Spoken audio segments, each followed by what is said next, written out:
Ustedes tienen en sus papeles la trayectoria de cada uno de los panelistas. Este es un panel, además, con buen enfoque de género. Y tiene la particularidad de traernos la visión de la comunidad internacional. En el primer panel hemos escuchado el problema de Venezuela, el desafío que ha generado este movimiento migratorio importante en Sudamérica. En el segundo bloque hemos visto un problema en Centroamérica que motiva muchísima preocupación, también el tema de Costa Rica y Nicaragua. Y ahora vamos a ver la visión, digamos, internacional de este tema. Tenemos en este momento en Bruselas, en Europa, una conferencia muy importante, y creo que no es casualidad que aquí estemos en Washington también tratando el tema. Y obviamente esto lo que está generando o nos está diciendo es que existe una preocupación internacional sobre el tema. Federica Mogherini, que es la jefa de política exterior, ha dicho esta mañana en Bruselas que este fenómeno que se está dando en las Américas es el mayor desplazamiento de personas en América Latina y el Caribe. Y quiero enfatizarlo. Este es el mayor desplazamiento humano en las Américas y evidentemente tiene que tener una respuesta más allá de los esfuerzos de los países que se pueden hacer. Andrew Sellers hace instantes decía que ha habido un proceso de absorción, digamos, y esta migración que se está dando en la región ha tenido cierto enfoque no dramático, en el sentido de que no hay campamentos de refugiados, no ha habido una situación de crisis como la ha habido en Europa. Sin embargo, no obstante eso, sí hay que decir que la situación es dramática respecto a lo que viene aconteciendo con los migrantes, sobre todo mujeres y niños. La atención de servicios públicos, la atención de salud de esta población. Hace unos meses en Madrid, en un evento sobre migraciones, donde la alcaldesa de Madrid decía, bueno, nosotros no sabríamos qué hacer si vienen 30.000 niños migrantes a la ciudad, porque no tendríamos capacidad de reacción, no tendríamos capacidad de dar respuesta a una situación de migración masiva. Bueno, lo que hemos tenido en la región es realmente impactante. En Colombia, 1.400.000 personas. En Ecuador, 300.000 personas. En Perú, 850.000 personas. En Chile, 270.000 personas solamente del ámbito venezolano. Entonces, imaginemos este problema, que es una diáspora que está ocasionándose en Venezuela por una serie de factores internos que no vamos a decir acá, pero que nos está señalando la necesidad de generar una corriente de apoyo internacional a este problema. Y para eso tenemos este panel, para saber un poco qué es lo que está ocurriendo. Salió hace unos días una nota en relación al tema de cooperación. Se hablaba de que se había planteado un presupuesto de 730 millones de dólares para cubrir, digamos, esta contingencia de urgencia, pero no se ha llegado ni siquiera a la mitad de estos fondos. Y esto también es un desafío, de poder generar los recursos que esto permita ser atendido. El presidente Santos, 2 meses antes de salir del poder, dijo una frase que a mí personalmente me llamó la atención. El problema de la migración venezolana, o el tema de la migración venezolana, es el principal problema del país, de Colombia. Y generaron una cifra, 0,5 punto del PBI anualmente es lo que está generando esta crisis. Estudios similares se vienen haciendo en Ecuador, en Perú, con el Banco Mundial, todavía no están las cifras definitivas, pero esto nos está señalando la necesidad de dar una cobertura a la atención de los servicios de los migrantes y migrantes, de los y las migrantes en la región. Tenemos un panel muy interesante que nos plantea las perspectivas de tanto Naciones Unidas como la Organización de Estados Americanos, y también, por supuesto, del Departamento de Estado. Estamos en Washington, estamos en país sede, así que va a ser muy interesante poder escucharlos. Vamos a comenzar con Chiara Cardoletti Carroll, que es la representante regional adjunta del Alto Comisionado de las Naciones Unidas para los Refugiados en Estados Unidos y el Caribe, ACNUR, que evidentemente junto con la OIM tienen el gran protagonismo en este desafío. Chiara, por favor. Muchísimas gracias. A lo mejor quería, bueno, si me permite voy a continuar en inglés, que es más fácil para mí. So perhaps just to give it a... Quizás para darles un resumen de lo que hemos hablado. Tenemos que hablar de las cifras, porque esto les va a poder entender mejor el impacto de estos éxodos masivos que se están viendo. Estamos escuchando hablar de los 4,5 millones que han abandonado Venezuela, que de hecho es el desplazamiento mayor que hemos visto en el continente, que se ha visto ante la ACNUR, y es del éxodo más rápido que se ha visto. Y de lo que no hablamos es de los 4,2 millones que se están beneficiando de esta tarjeta de movilidad que ha emitido Colombia a los venezolanos, porque al hacer accesible esta tarjeta a los venezolanos para que puedan entrar y salir de la frontera libremente, esto les permite entonces mantenerse en Venezuela. Tenemos 500,000 de personas que han regresado de Venezuela a sus países, o sea, que han solicitado refugio o lo que fuera, que antes vivían en Venezuela y han tenido que abandonar sus países, sobre todo muchos colombianos. Y hay un gran número de personas de otros países que nos han sido definidos, pero que también representan un reto en cuanto a cómo se maneja esa situación. Y son unas cifras realmente impresionantes e impactantes, sobre todo en una región que nunca ha visto estos movimientos tan grandes en la región, y esto lo que ha hecho es abrumar la respuesta ante esta situación. Y no habiendo visto una guerra, un conflicto recientemente, la región no estaba lista para encarar esta situación, sobre todo desde una perspectiva de refugio. Y sigue siendo un reto el cómo uno atiende esta situación. Hemos trabajado muy de cerca con los países impactados y queremos ver también cuáles son las distintas situaciones que se pueden otorgar, aun aquellos que reciben protección. ¿Cuáles son los temas de mayor preocupación?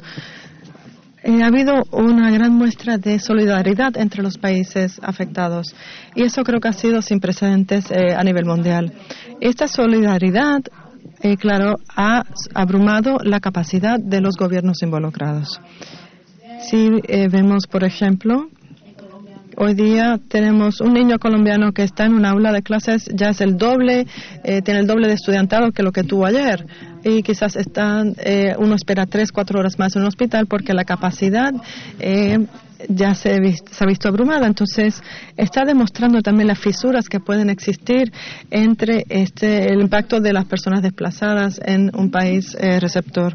O sea que hay gran solidaridad, pero también existe una sobrecarga en los sistemas que están tratando de lidiar con esta situación en sus sistemas.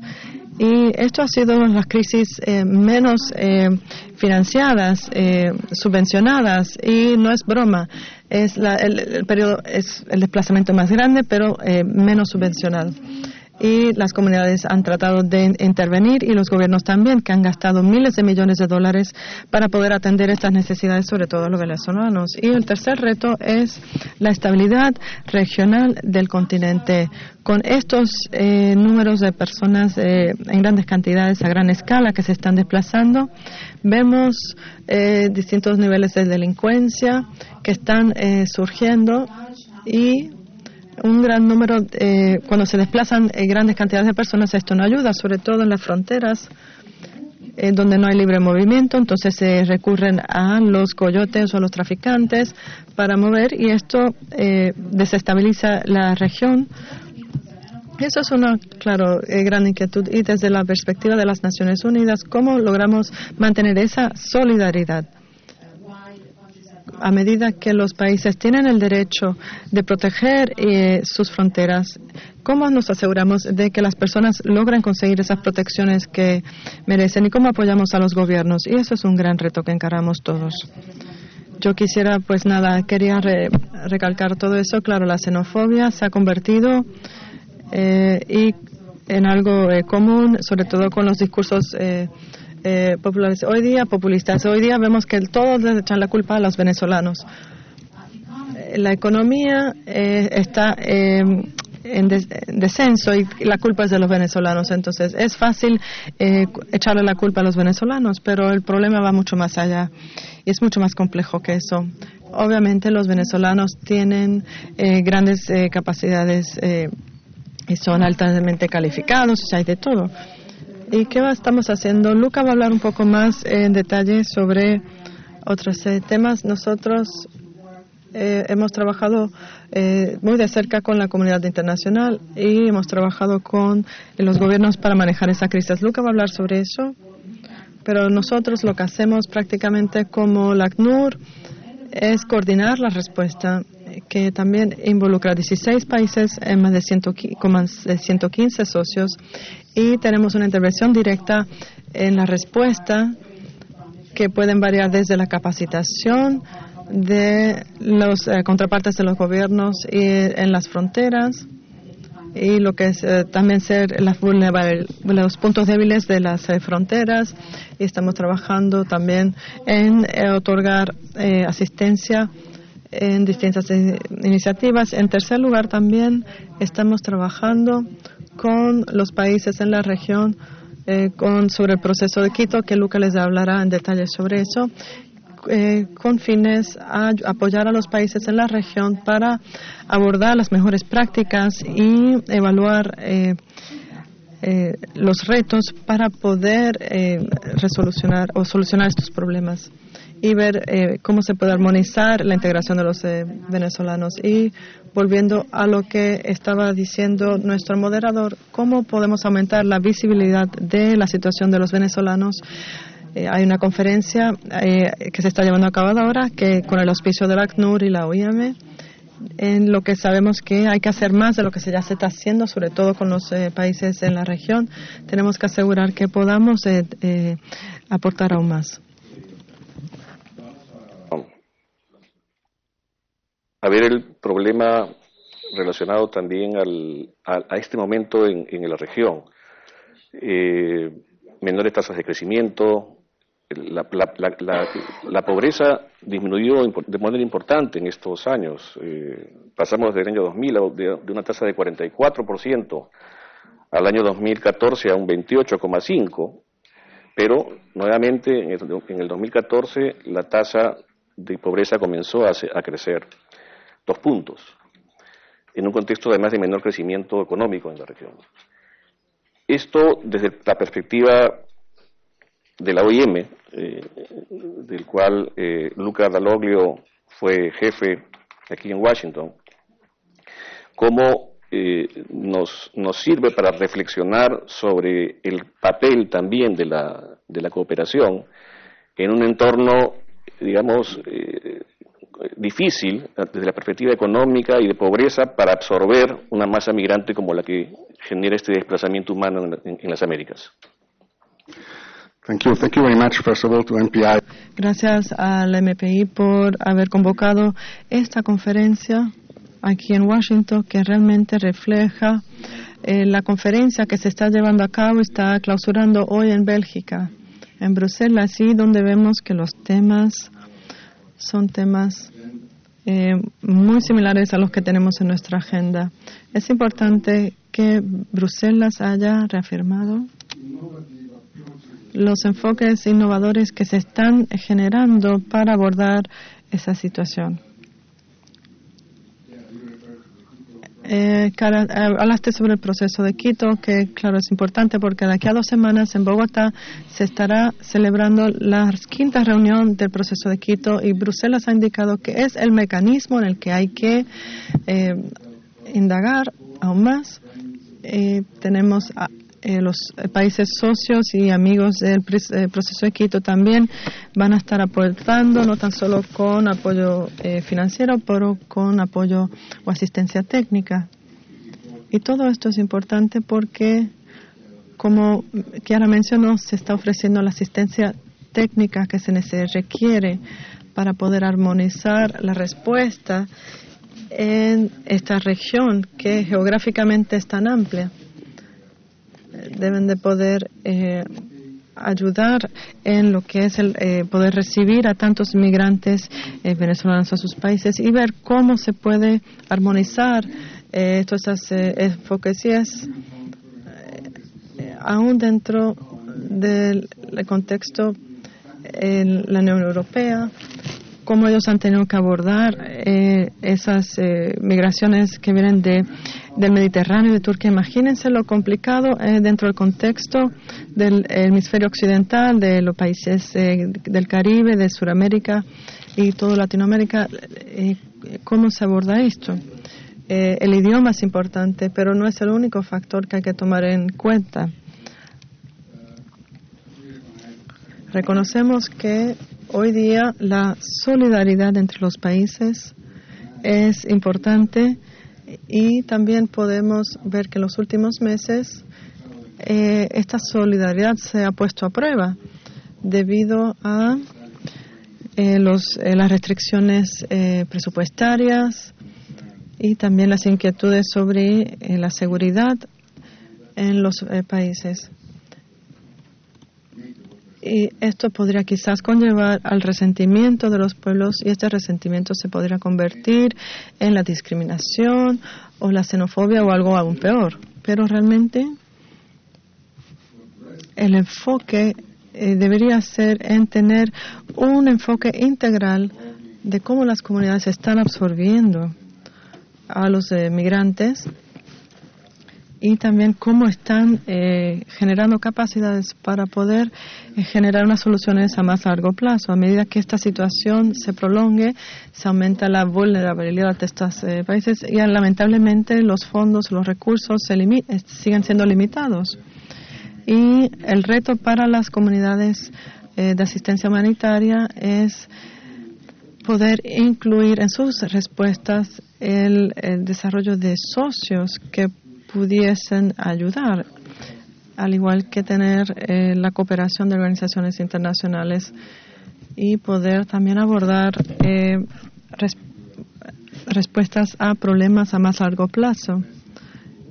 Y hay que ir también tomando en cuenta la generación de empleo, no tan solo para los migrantes que vengan de Venezuela, por ejemplo, pero también de las poblaciones internas. Hemos visto que a veces la OIM ha desempeñado un papel importante en tomar en cuenta estos flujos en los planes de desarrollo. Nosotros trabajamos conjuntamente con los países que hablamos el marco de cooperación internacional y hemos visto que en distintas situaciones estos flujos son importantes en el ejercicio del trabajo porque tenemos que tener evaluaciones en común, herramientas en común y una visión armonizada para poder lidiar con este trabajo. Otro reto también es la documentación. Hay países que han estado aceptando cualquier documento que presenten los venezolanos, aun si son pasaportes caducados o cualquier otro tipo de documento.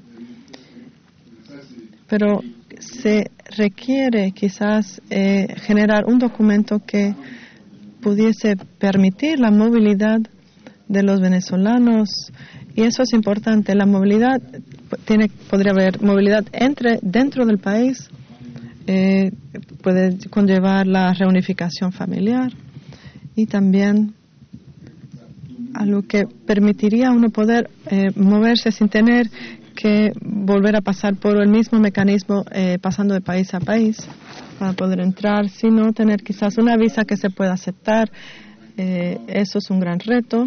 La ONU no puede emitir documentos pero necesitamos buscar soluciones, y creo que algunas de las soluciones que se están tomando en cuenta en el proceso de Quito es algo importante. Hay tarjetas o documentos de vacunación que son importantes. Hay niños que están siendo vacunados que vienen con sus documentos para cruzar la frontera, pero esto creo que sería algo útil tomar en cuenta.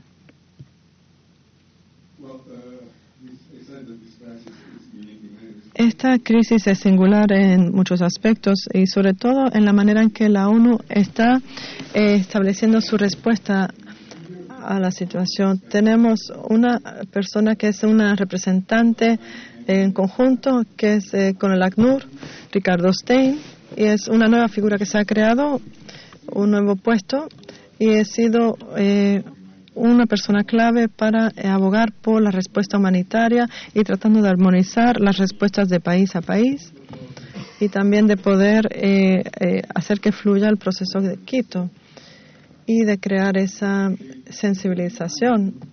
Y debajo de toda esta armadura tenemos esta coordinación interagencial en Panamá, donde las capacidades de ambas agencias en distintos sectores, que las llamamos clusters, las tenemos agrupadas.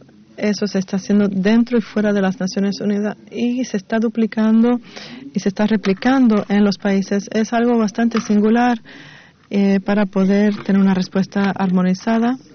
La plataforma tiene que ver con la evaluación y también para recaudar fondos, y ayuda a generar esa visión estratégica que se va entonces filtrando a los países a nivel nacional. Estos tres elementos creo que son importantes para la respuesta, y reconocemos, esto lo hemos reconocido en Bruselas, y pronto tendremos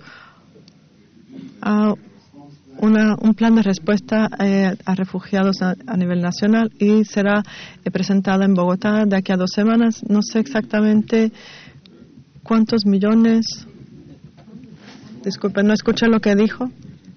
Bueno, 1.300 millones.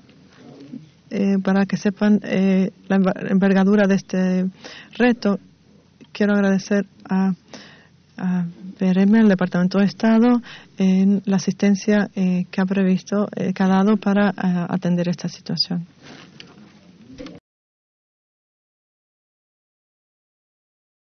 Digamos, entonces, desde la visión de los Estados Unidos, del Departamento de Estado, a estos fenómenos de movilidad en el continente, evidentemente no son nuevos para los Estados Unidos. Hay corrientes migratorias del Triángulo Norte, ahora tenemos este fenómeno más en el sur, pero ¿cuál es la visión que existe en el Departamento de Estado sobre estos problemas? ¿Cuál es la perspectiva? ¿Cuál es finalmente los aspectos centrales que ustedes consideran que configuran una posición de gobierno de los Estados Unidos frente a este problema que estamos en este momento compartiendo en la región? Thank you. Contesta Diana Francis. Gracias por la pregunta, gracias al MPI por la invitación a disertar. Es un poco abrumador ser la representante del gobierno de Estados Unidos aquí, así que quisiera comenzar por hablar de la respuesta que da el gobierno de Estados Unidos con una anécdota personal que ilustra en cierta medida la magnitud de la rapidez que se dio esta crisis con Venezuela. En el verano del 2014 yo estaba destacada como empleada del Servicio Exterior en Bogotá en calidad de coordinadora regional de refugiados, principalmente trabajando en la asistencia a Colombia, y antes de irme de Washington, el Departamento de Estado me dijo que la situación de Colombia estaba desacelerando, el proceso de paz iba muy bien y que muy probablemente yo iba a ser la última coordinadora regional de refugiados para el hemisferio occidental. Ahora avancemos rápidamente a la fecha de hoy. Seguimos teniendo un coordinador en Bogotá, creamos un nuevo puesto en Quito, otro en la Ciudad de México, y estamos por agregar un cuarto en Ciudad de Panamá. Así que espero que esto ilustre todo el trabajo que queda por hacer. Nosotros estuvimos viendo cómo se desenvolvía la situación en Venezuela durante muchos años y los venezolanos tienen una capacidad increíble de absorber la escasez, las dificultades de la vida cotidiana. La gente va a Colombia por un día y compra, se atiende en los servicios de salud y luego vuelve, pero en algún momento se llegó al punto cúlmine y como que se dijo, las cifras son increíbles por el momento. Con respecto a la respuesta del gobierno de Estados Unidos en sentido humanitario, vimos un aumento considerable en el presupuesto de asistencia. Desde el año fiscal del 2017, que fue hace 3 años, acabamos de empezar el año fiscal 2020, el gobierno de Estados Unidos otorgó más de 615 millones de dólares en la respuesta de la crisis migratoria en Venezuela. La asistencia pasa a través de nuestros socios institucionales, ACNUR, la OMI, distintas ONGs, y así financiamos la ayuda para la crisis. Ahora, a futuro, una de las preguntas que nos pidieron que contestemos es ¿qué más tenemos que hacer? La respuesta es que mucho, pero quisiera concentrarme en algunos aspectos. Como ya se mencionó, está la necesidad de contar con más fondos internacionales. El plan de respuesta regional recibió apenas la mitad del financiamiento y la conferencia de solidaridad que tuvo lugar en Bruselas hoy, esperemos que eleve el perfil del problema y atraiga más donaciones. Con respecto a las respuestas sectoriales, una de las cosas que está haciendo el gobierno de Estados Unidos es conferir protección a menores y también conferir protección a las minorías sexuales porque vemos que hay mucha necesidad en este sentido. Además, estamos trabajando con los gobiernos de la región para fortalecer la capacidad de asilo y las instituciones que se dedican al asilo. Muchos de los países de la región tradicionalmente eran exportadores de refugiados y desplazados y no necesariamente cuentan con los sistemas para recibir a los solicitantes de asilo, con lo cual estamos trabajando con ellos en ese sentido. Y creo que lo más importante que quería recalcar respecto de la situación venezolana es que si bien el gobierno de Estados Unidos ha dado respuesta, creemos que son los países de la región principalmente los que se han puesto a la altura de las circunstancias y que merecen un enorme reconocimiento y agradecimiento por la generosidad, que simplemente me deja sin palabras. No sé si quieren que hable solamente de Venezuela, pero puedo decir algo más de Nicaragua, si me lo permiten. Y es una crisis importante a la cual no se le ha dado la visibilidad necesaria, dado que Venezuela como que acaparó toda la atención, pero nos preocupa obviamente la situación de Nicaragua, no figura tanto en los titulares como el año pasado, nos parece que la campaña de opresión del régimen continúa prácticamente sin haber bajado la marcha y son los países de la región nuevamente los que se han puesto a la altura de las circunstancias, sobre todo Costa Rica, donde se dirigieron la mayor parte de los solicitantes de asilo. Felicitamos a Costa Rica por los avances realizados en el sistema de admisión de asilados, las salvaguardias para menores no acompañados, víctimas y sobrevivientes de violencia sexual y víctimas de la trata de personas, pero con una población de apenas 4,5 millones de personas y con no solamente nicaragüenses, sino también solicitantes de asilo de otros países, Costa Rica francamente no puede hacerlo solo. Entonces nuevamente aumentamos los fondos para ACNUR y para las ONG. Mayormente estamos financiando para la respuesta para Venezuela y Colombia, pero también les permitimos que lo destinen a la crisis en Nicaragua también. Creo que eso es todo por ahora. Gracias. El moderador, gracias. La Comisión Interamericana de Derechos Humanos emitió una resolución en marzo planteando la importancia que los estados atiendan estos fenómenos masivos migratorios, que no cierren las fronteras y que además atiendan el problema de los refugiados. Esta pronunciamiento importante de la Comisión Interamericana ha generado un marco en el cual se viene haciendo cierta supervisión en la región. Y eso es un punto importante en el marco de lo que viene haciendo la Organización de Estados Americanos. Tenemos ahora a Betilde Muñoz, que es una funcionaria de la Organización de Estados Americanos y es directora del Departamento de Inclusión Social de la OEA. Ciertamente la OEA viene haciendo más y hace más cosas que la Comisión Interamericana, y sería muy importante conocer aquí en este escenario qué es lo que venimos haciendo. Adelante, Betilde. Muchas gracias por la invitación. Y un gusto también estar contigo. Fue de la familia de la OEA y pues es bueno reconectar.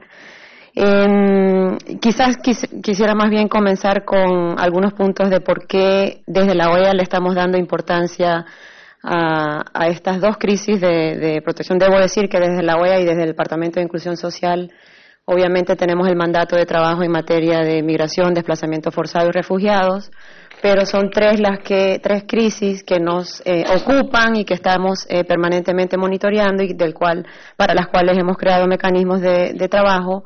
Uno, por supuesto, es el desplazamiento masivo de millones de venezolanos, 4,5 millones.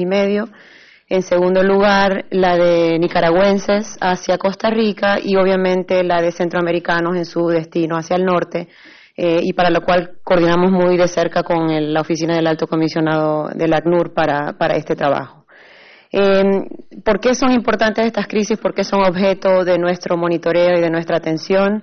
Quizás el primer punto tiene que ver con el tema de protección, o sea, detrás de cada uno de esos miles de nicaragüenses, de los millones de venezolanos, nos gusta hablar de números y volúmenes grandes, pero hay una historia, hay una familia, hay una persona. Y desde la OEA, tanto de los pronunciamientos que ha hecho la Comisión Interamericana como de nuestro propio secretario general y la comunidad de países que hacen parte de la OEA, entendemos que estas personas son sujetos de protección internacional y nosotros colectivamente tenemos la responsabilidad de protegerlos. En segundo lugar, quizás mencionar que yo creo que ya los paneles que antecedieron a se mencionó, la mayoría de esta población se ha concentrado, en el caso venezolano, predominantemente en Sudamérica, alrededor del 80%, en países del sur, y en el caso de nicaragüenses, predominantemente en Costa Rica. Y estos son países, los que están absorbiendo estos flujos, no estaban preparados para, lo dijiste tú, Kiara, para manejar esta cantidad de estos flujos masivos de personas que, por todo lo que se ve, probablemente van a continuar. No atender una situación como esta es dejar solos a estos países que han mostrado solidaridad, pragmatismo y que han venido dando, en la medida de sus posibilidades, respuestas a la llegada de estas personas. En tercer lugar, creo que lo escuché mencionar en el panel sobre el tema del desplazamiento de nicaragüenses. Aunque no es mandato directo de trabajo en la cartera de inclusión social, es todo el tema de los delitos y criminalidad asociada a los movimientos masivos de personas. Obviamente nos ocupan los temas de trata de personas, tráfico de migrantes. Hay casos, en el caso particular de los venezolanos cerca de la frontera con Colombia, el reclutamiento de jóvenes venezolanos para actividades ilícitas y del crimen organizado, en fin. Y bueno, todas las vulnerabilidades asociadas al hecho de que gran parte de estas personas se encuentran en situación de irregularidad. Entonces esto es algo que desde el punto de vista de seguridad, aunque no es mandato, sí tiene implicaciones humanas y es algo que también nos ocupa. Y quizás la contracara de por qué hay que darle atención, y se han citado datos súper interesantes de las contribuciones económicas, pero también desde otras perspectivas culturales y sociales que puede hacer esta llegada masiva de personas, es ver cómo ayudar a los países a que se puedan aprovechar con políticas públicas apropiadas los beneficios que trae esta migración, porque desde nuestro entendimiento son beneficios los que trae, aunque en el corto plazo pueda generar retos. Y quizás hacer una reflexión también sobre algunos de los temas que quizás tienen que estar en la agenda para empezar a cambiar el approach de cortoplacista a mediano y largo plazo, en el entendido, como digo, de que estos fenómenos migratorios van a continuar. El tema de la regularización es clave. Mencionaba, gran parte de esta población se encuentra en situación de irregularidad. Los países han venido dando respuestas. Está la opción del asilo que se mencionó para el caso nicaragüense, parece que es sobre la cual se están acogiendo. Pero es importante continuar acompañando a los países y que se generen mecanismos de armonización, de respuestas, de regularización, porque, esta es la puerta de entrada para el goce de todos los otros derechos y el mecanismo de prevención de que estas poblaciones caigan en situación de vulnerabilidad mayor. Ya de por sí vienen en situación vulnerable. Un segundo punto que rescataría es la necesidad de empezar a pensar con un enfoque intersectorial, juntando carteras de gobierno, y ver cómo dar respuestas desde el sector salud, desde el sector educación, desarrollo social, y así. Y un modelo interesante es la Oficina de la Gerencia de la Frontera en Colombia, que de algún modo está articulando no solo las respuestas que da el gobierno, sino también qué tipo de apoyo puede dar la cooperación internacional para poder proveer estas respuestas sectoriales, y yo creo que esta es una muy buena práctica que ojalá pueda irse fortaleciendo. Ya se está haciendo en los otros países, pero ojalá pueda fortalecerse en los demás. En el caso de Costa Rica también se está haciendo para el caso de los nicaragüenses. En tercer lugar, la necesidad de pensar en políticas de inclusión laboral, ya se mencionó, pero quiero rescatar aquí que desde la OEA se ha venido diseñando una respuesta en este tema en cooperación con la OIT, la OIM y la FAO, pensando en que ya las respuestas humanitarias obviamente tienen que mantenerse y son cruciales porque siguen llegando estas poblaciones con enfermedades, sin vacunas, en precariedad económica y eso es importante continuar abordando, pero ya hay que hacer un switch y empezar a pensar en cómo se va a integrar de largo plazo a estas poblaciones. Y finalmente, el tema del apoyo internacional, me gustó cómo lo ilustró Luca, de que hay grandes volúmenes de personas y grandes necesidades, pero eso no se corresponde con las respuestas que se han venido dando. Los datos de lo que se ha recibido en financiamiento son ilustrativos de esto, pero sí hay que empezar a pensar, incorporarlo en una visión de desarrollo de los países que están recibiendo a estas personas y sobre todo ocuparnos de las poblaciones migrantes y refugiadas en situación de vulnerabilidad, pero también de las comunidades receptoras, porque puede ser también una gran vacuna contra la xenofobia, contra la discriminación, que si no se atiende en el corto plazo puede permanecer en el tiempo y también terminar afectando los niveles de cohesión social en estos países. Muchas gracias, Betilde. Vamos a pasar a una segunda ronda. Antes de pasar a las preguntas del público, yo quisiera traer a colación otro mensaje que viene desde Bruselas, planteado por Eduardo Stein, el representante especial del secretario general, que ha advertido que el problema venezolano pasará de 4,5 millones de personas a 6,5 millones de personas el 2020, o sea, el próximo año. Esto nos está generando una alerta especial a efectos de movilizarnos como continente y ver qué podemos hacer en general. Las agencias más importantes para esto, evidentemente, es ACNUR y OIM, y quizás la pregunta sería cómo las dos agencias que finalmente tienen a Eduardo Stein un poco en la idea de articularlas, pueden generar mayores sinergias para poder trabajar estos temas que efectivamente están desbordando a los gobiernos.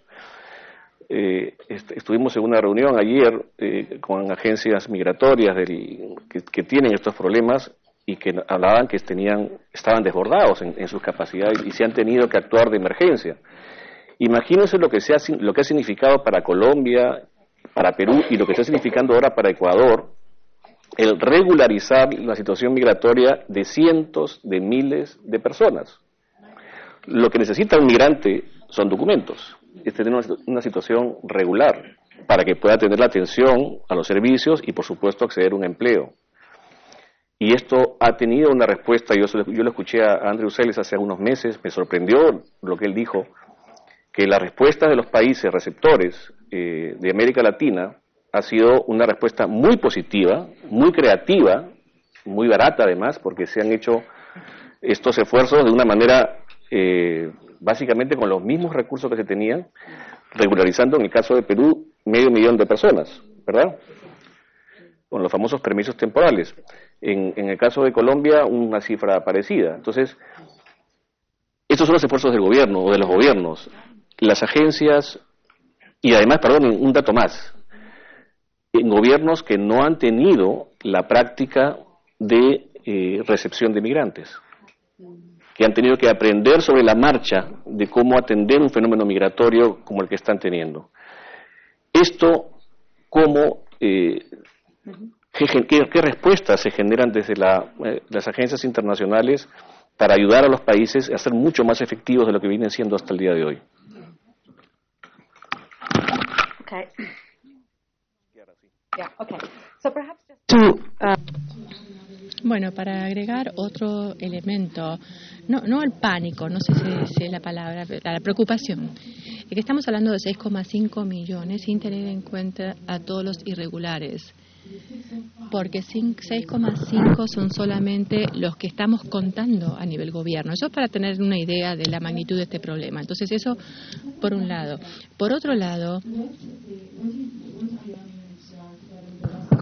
el ACNUR y el resto de la comunidad internacional han tratado de conformar esta plataforma regional y es quizás el esfuerzo a mayor escala en el mundo porque abarca más de 16 países y la cantidad de socios, tener 116 socios que apelan directamente a la comunidad internacional para pedir fondos, además de los que ya estaban trabajando con ACNUR, la OMI, etcétera. Esto es sin precedente, no tiene precedentes. Nunca habíamos lanzado un esfuerzo concertado de esta magnitud y esta solicitud de fondos en la historia de nuestros países. Entonces, al momento de fijar las prioridades, la visión, la estrategia, cerciorarnos de que la respuesta esté coordinada de todos los actores, me parece que decididamente ha sido excepcional.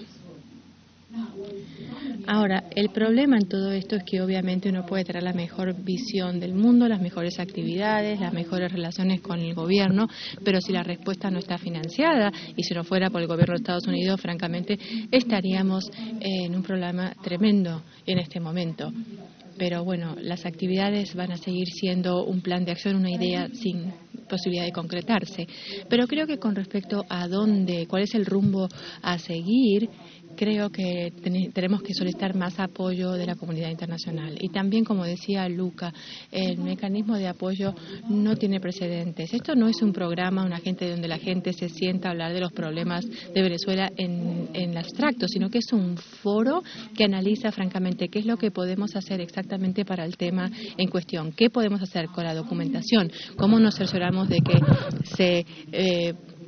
que no se vacunan a los chicos 5 o 6 veces cuando pasan de un país a otro. La decisión de tener esta tarjeta o ficha de vacunación regional me parece que es un logro enorme. Todo desde ver cómo gestionar la llegada a las fronteras de manera más estructurada y ordenada, cómo manejamos el tema del asilo y la respuesta de salud, francamente, y cómo podemos brindar apoyo a los gobiernos para que lo hagan mejor. Creo que lo interesante en todo esto es que nuevamente no tiene que ver con los gobiernos que están aquí o la ONU, sino las instituciones financieras internacionales, el Banco Mundial, el BID, la Unión Europea, el gobierno de Estados Unidos, todos están ahí para escuchar a los gobiernos y ver cuáles son los desafíos y cuál es la mejor manera de ayudar. No estoy diciendo que no podemos hacer más, pero con respecto a la arquitectura que se ha montado, francamente es una iniciativa sumamente innovadora. Lo que falta ahora es el compromiso financiero para ayudar a la región y a la comunidad internacional a través de los organismos de la ONU y de los gobiernos para absorber esta enorme cantidad de personas que, como decía Betilde, todos tienen una historia, una familia. Y quizás una cosa más, y es que los desafíos por el momento son las mujeres y los niños, o sea, el fenómeno de trata de mujeres y niñas por todo el continente, el Caribe, francamente, el mayor de los problemas, es algo que nos está costando mucho trabajo porque obviamente tiene el componente humano, financiero y también cómo hacemos para manejar la delincuencia asociada con este fenómeno. Entonces es un tema sumamente complejo que tenemos que atacar de una manera mucho más robusta. Moderador. Luca. Bueno, brevemente, dos temas que quisiera recalcar. Por un lado, esta proyección de millones de venezolanos que va a pasar de 4,5 a 6,5 en este continente va a agregar 2 millones de personas a este éxodo.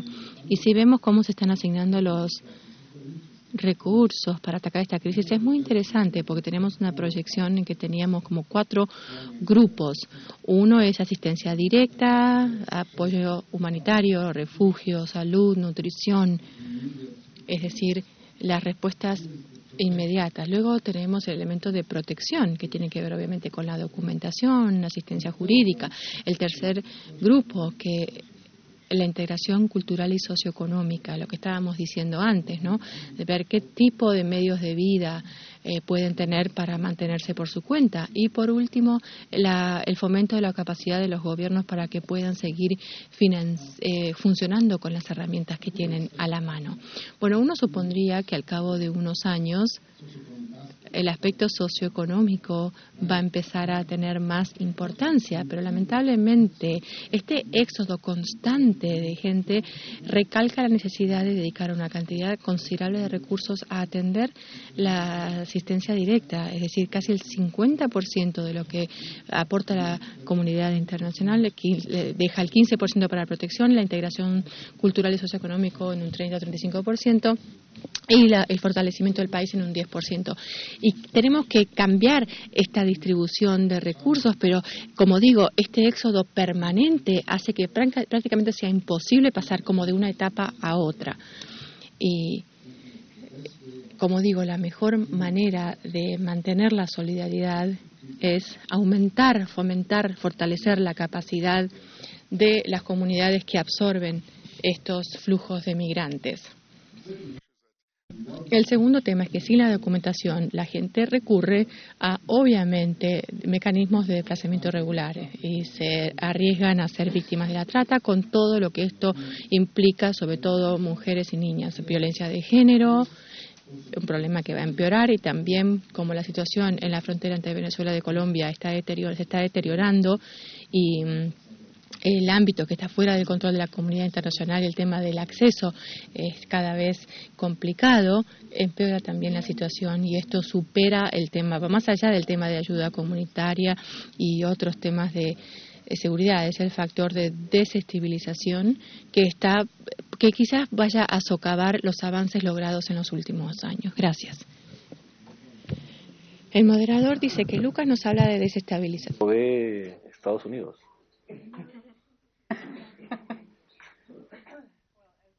Forward to increasing numbers. Bueno, vemos un número creciente de venezolanos que emigran y también muchos deciden quedarse en esos países por varios años, por lo menos en el futuro cercano, con lo cual estamos pensando en ver soluciones a más largo plazo. El Departamento de Estado no es el que se encarga de esto, pero sí desempeña un papel, y trabajamos más estrechamente con USAID, el Banco Mundial y el sector privado para ayudar a los refugiados y a los migrantes a encontrar medios de subsistencia, empleo, y también tratar de brindar apoyo a las comunidades receptoras también, para que los beneficios no lleguen pura y exclusivamente a los refugiados, sino que se reconozca que la comunidad receptora necesita ayuda también en todo este proceso. Betilde, en tu intervención anterior hablabas de los problemas de seguridad que se están dando en la frontera entre Colombia y Venezuela. En Centroamérica el tema de seguridad es uno de los detonantes de la migración. Triángulo Norte, es un factor muy importante, además de la corrupción, la pobreza, la falta de oportunidades, en fin, hay una serie de factores, ¿verdad? Pero en el caso de lo que tú comentas, la OEA está trabajando algún espacio para la reflexión y la cooperación entre los estados en esta materia, que pueda conectarse evidentemente con el tema de desarrollo integral. ¿Hay esa conexión? Desde la perspectiva de seguridad, el pilar de seguridad de la OEA, se ha venido implementando un proyecto que tiene potencial replicabilidad para estas otras situaciones en lo que tiene que ver con delitos asociados a la migración. Obviamente el enfoque es mayormente de trabajo con el sector policial, con las fuerzas de seguridad, para ver cómo abordar esta situación. Desde la cartera de inclusión social, obviamente le damos una mirada diferente y quizás ahí quiero rescatar un poco el trabajo que hemos estado haciendo, tratando de impulsar iniciativas que estamos pensando que acompañan obviamente los esfuerzos más de humanitarios que ya está haciendo ACNUR y OIM. Uno tiene que ver con precisamente qué respuestas se están dando desde el sector de desarrollo social para atender a víctimas de trata. Y eso lo estamos con la OIM en cooperación, en realidad de una conversación con Diego Beltrán, el representante de OIM para Sudamérica, surgió esta posibilidad, y además hay un mandato en el plan de trabajo del proceso de Quito para la OEA y para la OIM de trabajar en este tema específico. Digamos que un abordaje más social y enfocado en las personas de este crimen que es la trata de personas. En segundo lugar, desde nuestra perspectiva, todo el enfoque, Luca hablaba un poco de la distribución de los apoyos, pero consideramos que es importante darle mucha atención a las autoridades locales, o sea, alcaldes, a nivel de municipios, las respuestas que se están dando, porque son los que tienen como el día a día, la cotidianidad de atender a estas personas, de proveerles viviendas dignas, de proveerles acceso a agua, a los niños un pupitre en la escuela, el acceso al centro de salud. Y estamos también tratando de impulsar no solo un encuentro de autoridades locales para compartir protocolos y experiencias y lecciones que han aprendido en este proceso, sino también generar un mecanismo más permanente de intercambio entre estas autoridades, con la idea de que cada vez se vaya mejorando y sofisticando la respuesta que se da a nivel más comunitario. Y asociado a eso también, y asociado al tema de inclusión laboral, que obviamente hay muchas iniciativas en curso, programas para generar emprendedurismo de poblaciones, hablo de venezolanos también. En el caso de Nicaragua, de nicaragüenses, nosotros lo mencionó el viceministro de Costa Rica, estamos trabajando en un proyecto para la recepción y acogida de personas nicaragüenses en Costa Rica, que tiene un componente muy importante de emprendedurismo y de trabajo con la comunidad para también generar estas posibilidades y estas oportunidades a nivel comunitario, pero trasladándolo un poco a la realidad de la migración venezolana y aprendiendo de una excelente manera en que la diáspora venezolana se ha organizado en Argentina, tratar de rescatar, porque para los que conocen, para los que no conocen, en el caso de los venezolanos en Argentina se han de algún modo gremializado, ¿no? O sea, está la Asociación de Psicólogos Venezolanos en Argentina, la Asociación de Médicos, y así, pues digamos, un paseo por todas las profesiones. Y pensamos que es una muy buena práctica que se debería potenciar y fortalecer sus habilidades para hacer interlocución con otras asociaciones de profesionales en los países donde están, y también para hacer interlocución con el gobierno para flexibilización de títulos, para poder entrar al mercado laboral local, en fin. Entonces, esa es otra de las iniciativas que también estamos tratando de abordar para generar este empoderamiento en las personas desplazadas. Gracias. Bueno, tenemos 12 minutos para recibir respuestas, para preguntas del público. Aquí tenemos 2, adelante. Hi, thank you for the... Hola, gracias por la presentación y al panel. Yo me llamo Joy Olson, soy consultora con la Open Society. Yo tengo 2 preguntas. Una es, ¿cuándo creen? Y bueno, la primera se basa en que todos creo que entendemos la magnitud de la crisis de refugiados de Siria. Por lo menos tienen una visibilidad internacional y sabemos que existe esa crisis, pero la gente no tiene esa comprensión con Venezuela. ¿Por qué ustedes creen que es así? Segundo lugar, ¿cuándo creen a nivel mensual, si las proyecciones se dan según ustedes constataron, cuándo piensan que los refugiados venezolanos van a sobrepasar los refugiados sirios? En tercer lugar, el gobierno de Estados Unidos acaba de poner muy creativos con lo que era la protección temporal de protección de salvadoreños. ¿Podrían hacer lo mismo para los venezolanos? Supongo que podrían, porque fueron flexibles con el estatus temporario de protección a los salvadoreños. ¿Podrían hablar sobre eso?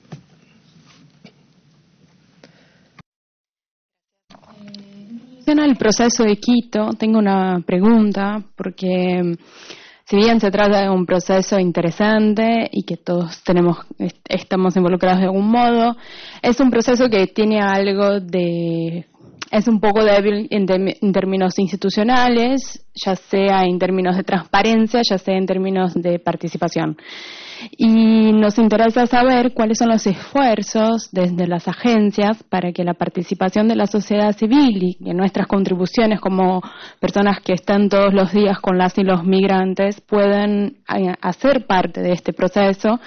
Infelizmente lamentablemente no es una participación que está garantizada. Argentina en la última reunión de Quito nos dio 30 minutos nada más.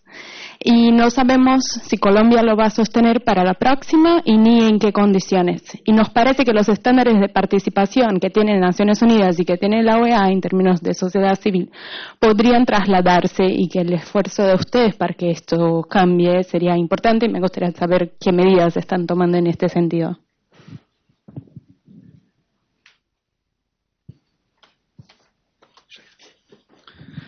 Hello, thank you for... Gracias por su respuesta. Me llamo Alchevalía. Yo tenía una pregunta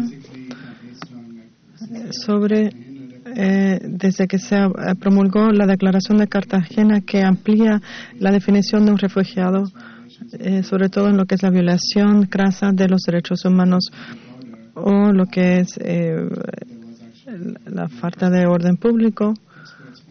Hubo un panel en 2013 que determinó y interpretó que esta definición más amplia era algo que se debería honrar y que había muchos países signatarios a esta declaración de Cartagena. ¿Podría hablar un poco más sobre el progreso que ha habido, si alguno, y cuál es el proceso mediante el cual los venezolanos podrán acogerse según la declaración de Cartagena? Gracias.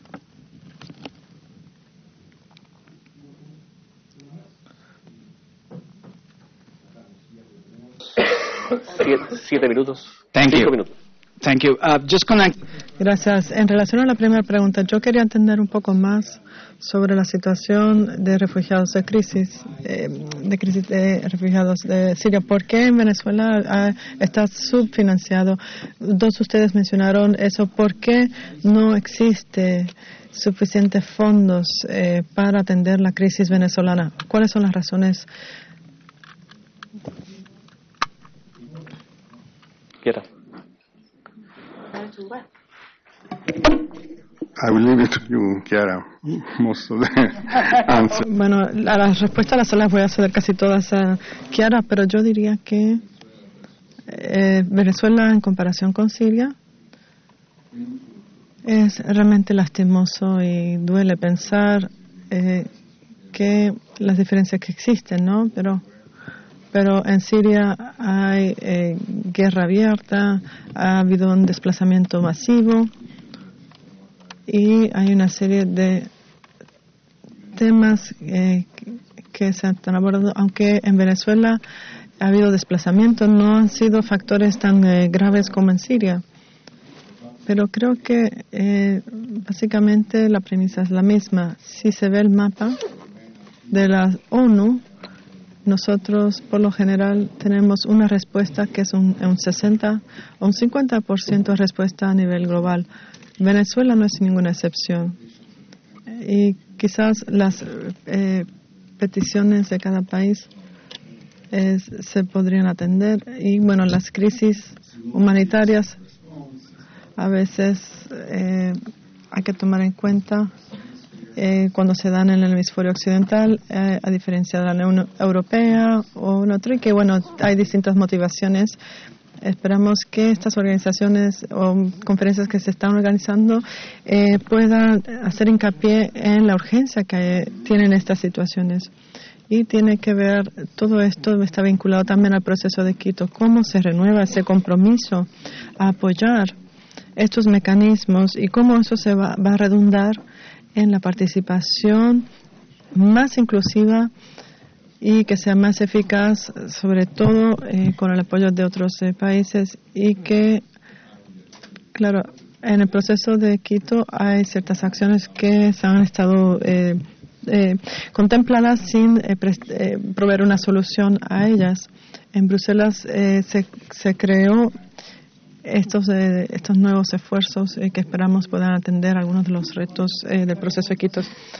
Luca, en el caso de Venezuela y Costa Rica para la recepción de nicaragüenses, y porque un poco, Moisés, la pregunta que tú hacías, creo que voy a citar lo que tú dijiste, Andrew, más temprano. Los países de América Latina están siendo víctimas de su propia capacidad y resiliencia en dar respuestas ágiles a la situación de llegada masiva de personas. Entonces, de algún modo, el sentido de urgencia lo aliviaron los propios países que están dando la respuesta. O sea, diría que esa es como una dimensión, porque Costa Rica, con los volúmenes que está manejando de migrantes y solicitantes de asilo, igual está manejándolo, o sea, lo está haciendo.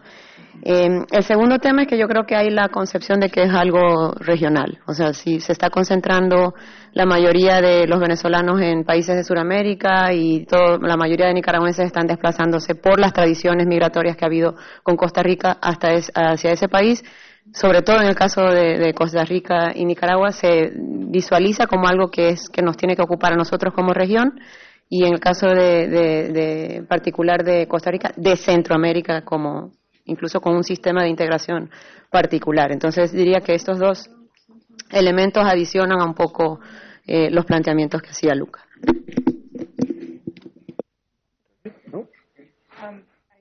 Don't really have much to add. I think Luca answered. No tengo más que agregar. Luca contestó la pregunta como yo la respondería sobre Siria. Tenemos estos conflictos abiertos, terrorismo.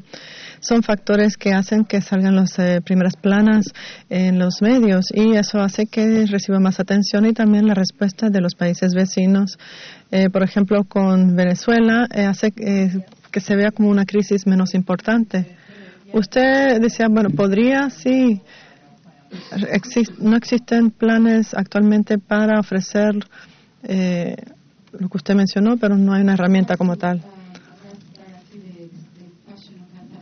Para abordar la pregunta de Cartagena, la ACNUR ha emitido varias propuestas sobre la consideración y directrices sobre cómo abordar la situación de Venezuela, y evaluó puntualmente la declaración de Cartagena como una herramienta puntual y la más pertinente y relevante que podría ser utilizada por los gobiernos de la región para abordar la situación actual. Los documentos han indicado y han incluido que la declaración de Cartagena o los principios consagrados en la declaración son que, aunque no todos los venezolanos han recibido la condición migratoria que solicitan, muchas veces lo que reciben es similar a lo que se hubiera otorgado según lo que establece la Declaración de Cartagena, el acceso a la educación, a la salud, y que las personas puedan obtener un estatus legal digno. Y lo que hemos estado recomendando es que, en la medida que sea posible, que se evalúen los principios consagrados en un instrumento regional tan importante y que se consagre en un documento legal según se pueda establecer. En cuanto a la crisis de refugiados de Siria, yo creo que ya en cuanto a cifras se ha superado. El tiempo, solamente un comentario final para cerrar el panel. En relación al tema de visibilidad del fenómeno, ciertamente en el caso de la diáspora venezolana no se aprecia un problema de violencia. No obstante eso, hay que decir que las cosas pueden cambiar. En este momento, después de la apertura que los gobiernos han tenido para la recepción de migrantes, ya comenzó un proceso más bien de cierre, en donde se están exigiendo ya documentación mucho más formal, visas concretamente, a los migrantes. Lo que está generando, y eso es importante enfatizarlo, lo que está generando la entrada irregular de migrantes a los países, lo que puede también tener como consecuencia el uso de vías paralegales o ilegales de gente que pueda estar aprovechándose de los migrantes y que pueda violentar a los migrantes con ya trata de personas o tráfico de personas. Entonces, hay que ver el tema con cuidado, porque esto se puede agravar, y más aún, yo realmente me he quedado muy preocupado con la información de que la migración se va para arriba, no se detiene, y esto va a generarnos más inconvenientes todavía en la región. Thank you to a fabulous panel. Thank you, Juan. Gracias a un grupo maravilloso, gracias a Juan y a todos ustedes aquí.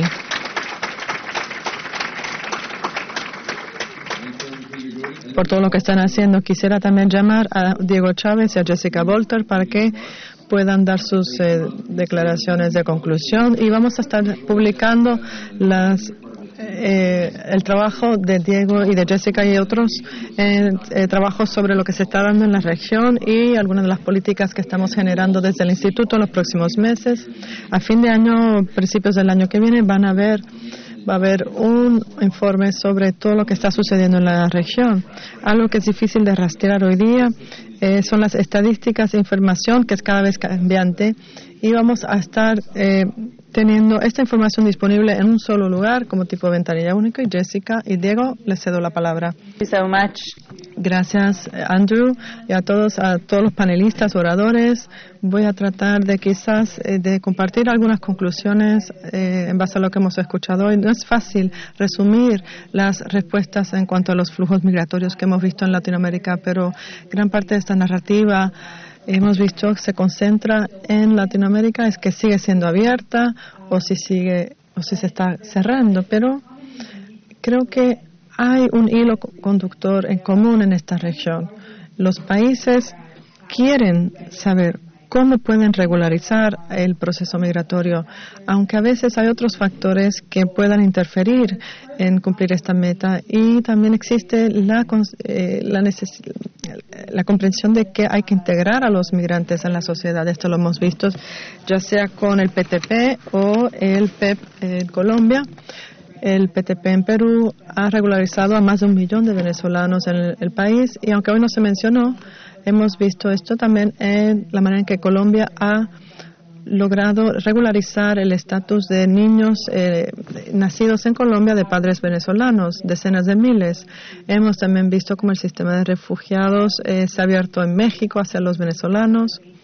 Hemos visto también la regularización para los trabajadores agrícolas en Costa Rica, y hemos visto también la emergencia de las visas del Mercosur en Argentina y Uruguay, como sugirió Reza, que podría ser la vía mediante la cual los migrantes podrían obtener el estatus menos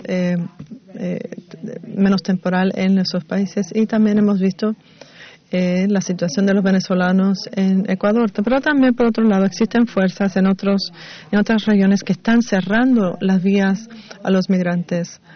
Existe la opinión pública, existe también la inquietud entre gobiernos y a veces justificadamente sobre el aumento de la xenofobia entre las comunidades, y también se ha vuelto más oneroso al sistema poder sufragar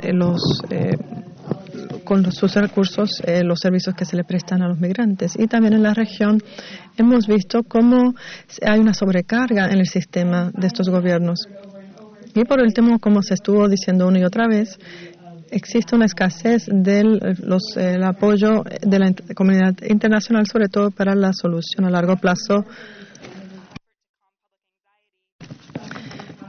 Algunos países también han puesto en práctica algunos requisitos para visas o se han alejado de los programas de regularización de migrantes. De hecho, hay muchos que se han alejado de esfuerzos regionales y las políticas regionales para responder a lo que es la política nacional. Y aún cuando se va reduciendo el acceso por la vía legal, esto no es un esfuerzo o una tendencia universal. En Chile ha sido bastante inflexible hacia los venezolanos. Argentina ha mantenido flexibilidad en recibirlos. En Perú se requiere una visa para los venezolanos, pero hay una excepción para los grupos vulnerables o los que están solicitando reunificación familiar. En Ecuador hemos visto también un balance, y en Colombia se ha mantenido la frontera abierta a los venezolanos y está alentando a otros países a que haga lo mismo. Claro, es justo poder debatir si estas son las respuestas correctas para el tema, pero sabemos que los requisitos de visas hacen que aumente la migración y se soliciten aún más el estatus de refugiado, y se tendrá que ampliar aún más la definición. Los países receptores tendrán que tomar en cuenta cómo abordar la condición a más largo plazo de los migrantes que llegan a sus países y los beneficios que no están recibiendo en la actualidad los migrantes en sus países. Existe también acuerdos o coincidencia entre los distintos sectores de la sociedad de cómo abordarlo, pero a medida que Latinoamérica está abordando sus situaciones de migración, muchos están tomando en cuenta qué es lo que funciona y qué no funciona. El resto del mundo podría aprender de lo que está sucediendo en esta región para generar políticas justas y humanitarias, y los países también, pues David podrá hablar sobre su situación. Si a ti, Jessica, te quedaba difícil hacer un resumen de todo lo que pasó, con tu resumen me queda más difícil a mí ahora saber qué voy a decir. Pero bueno, yo lo que quiero es como de pronto concentrarme como en algunas lecciones o recomendaciones que de pronto quedan de todo este ejercicio que pues arrancó ayer y que pues hoy digamos tuvo unos paneles bastante interesantes. Agradecerle también pues a Andrew la invitación. Una de las cosas que me parece clave es que digamos de todo este proceso, todo lo que ha pasado tiene probabilidad cero, pero aún así pasa. Es una cosa realmente impresionante, tanto las cosas, digamos, negativas de este proceso, digamos, de migración, pues 4 millones de personas y una proyección de 6 millones de personas que eventualmente estarán fuera de su país el próximo año, es algo que, pues, difícilmente, digamos, se podía dimensionar, pero sucede. Y aquí, digamos, entra una primera gran conclusión de lo que yo puedo ver de todo esto, y es como la importancia de la acción colectiva. Acercarse al otro es pasar del plano de la discordia al plano de la construcción colectiva, haciendo un ejercicio como prospectivo, de una mirada hacia atrás desde el futuro. Creo que es un espacio de oportunidad para que gobiernos, cooperación internacional, ONGs, sociedad civil, puedan pensarse como un poco desde la lógica de que todas las decisiones políticas o decisiones, digamos, programáticas que se pudieron tener frente a este proceso, de todos los escenarios posibles siempre habrá uno para contar, pensando desde el futuro hacia atrás. Entonces, lo que en algún momento fueron temores, lo que en algún momento fueron certezas, serán en algún momento también respuestas específicas, digamos, a esto. Y creo que la acción colectiva de aquí puede, pues, tiene una fuerza muy poderosa, digamos, frente a lo que se puede hacer. También me queda como una especie como de lección de todo esto, escuchando como los temas del proceso de Quito, algunas dificultades que ha tenido, por ejemplo, la cooperación internacional, de la importancia de disculpar ilusiones. Creo que se han hecho esfuerzos muy interesantes. Por ejemplo, desde la cooperación internacional se construyó un plan que era como una especie como de appeal basado en un diagnóstico juicioso de varias agencias del sistema de Naciones Unidas, de ONGs, de lo que se ha tratado, digamos, con el gobierno, y a partir, digamos, de ese diagnóstico se dice, bueno, se necesita más o menos tantos recursos para poder atender esta crisis. Más que verlo como que solamente se llegó al 30% o al 20%, creo que hay que aprender como a disculpar ilusiones, perdón, repito el tema, y como a basarse como en un principio de construir sobre lo construido y seguir trabajando entre las diferentes agencias, gobiernos, actores, ONGs, tanques de pensamiento, sociedad civil, frente a un propósito, digamos, y un objetivo común. Eso me parece que es muy importante. Otro tema que me pareció supremamente poderoso del primer panel fue el tema de la xenofobia y la cohesión social. José Tomás, perdón, discúlpenme. José Tomás habló de un tema que me pareció súper bonito y es como de hablar del tema de las narrativas y de no caer en el juego y en la trampa de las narrativas binarias, es decir, los que organizan el mundo en parejitas, los buenos, los malos, los países que hacen las cosas bien, los países que hacen las cosas mal. Creo que si la región América Latina empieza, digamos, a modular su discurso hacia esas lógicas de narrativas binarias, puede caer en una trampa muy grande y puede equivocarse muy fuerte, tanto en sus predicciones de lo que va a pasar, como en sus prescripciones de lo que se debe hacer. Entonces creo que es importante en ese sentido, como para los temas, por ejemplo, hablaba de xenofobia, de cohesión social, como de trabajar también fuertemente, digamos, como en no caer, digamos, en esa tentación como de la inmediatez que puede, digamos, afectar bastante, y para ello robustecer los canales de comunicación entre los diferentes actores es tremendamente importante y hay que trabajarlo fuertemente. Con el tema de la creatividad, que ha sido como un gran adjetivo, digamos, que se le ha puesto, digamos, a los gobiernos y a las diferentes agencias y actores, también encontré como un poco que se está como constriñendo un poco la creatividad, y yo lo que pienso es que frente al tema de la creatividad el cambio no es una cuestión de todo o nada, sino de más o menos, ¿sí? Uno no puede aspirar a la perfección, digamos, en este tipo de procesos porque pues son procesos completamente, sí, pues son procesos perfectibles desde todo punto de vista. Felipe Muñoz decía la última vez que estuvo aquí que la perfección es enemiga de lo bueno. Entonces, en ese sentido, digamos, creo que el conocimiento práctico construye, poco a poco, pero construye. Es como una especie como de reformismo incremental, basado como en las experiencias y el conocimiento de los problemas, lo cual es mucho más eficaz que visiones más como grandilocuentes de lo que se debe hacer. Y ya finalmente, para terminar, un punto que es el tema de la integración. La integración desde de una lógica mucho más holística que solamente, digamos, la integración de los migrantes a la sociedad, aunque por supuesto, digamos, esto hace parte de... pienso que las leyes por sí solas y las políticas por sí solas no crean capacidades colectivas, tampoco cambian la cultura ni modifican las normas sociales. Entonces la integración también, digamos, tiene una fuerza poderosa en aquello que no está plasmado en una ley, y hay que trabajar mucho, digamos, o en una política, o hay que trabajar también mucho como con la sociedad en ese sentido. Hay también una necesidad tremenda, no se habló mucho de este tema, pero sí se mencionó en algunos de los paneles, la importancia de combatir como los juicios pasajeros que puede haber en la opinión pública. Esto creo que también es muy importante.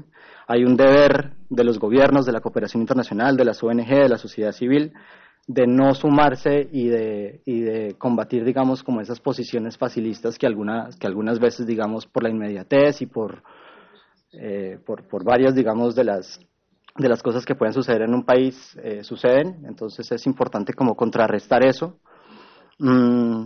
Y por último, frente al tema de integración, también como tener muy en cuenta la agenda de los países. Los países tienen, además de la migración, agendas propias, construcciones colectivas e imaginarios colectivos de hacia dónde tienen que ir como sociedad. Por ejemplo, yo soy colombiano, el proceso de paz es una agenda tremenda que tiene Colombia, 8 millones de desplazados, ahora casi 2 millones de migrantes que están con una vocación de permanencia, un gran cúmulo de personas caminando por las carreteras colombianas hacia el Ecuador, en una escena que es completamente como apocalíptica, realmente como bíblica.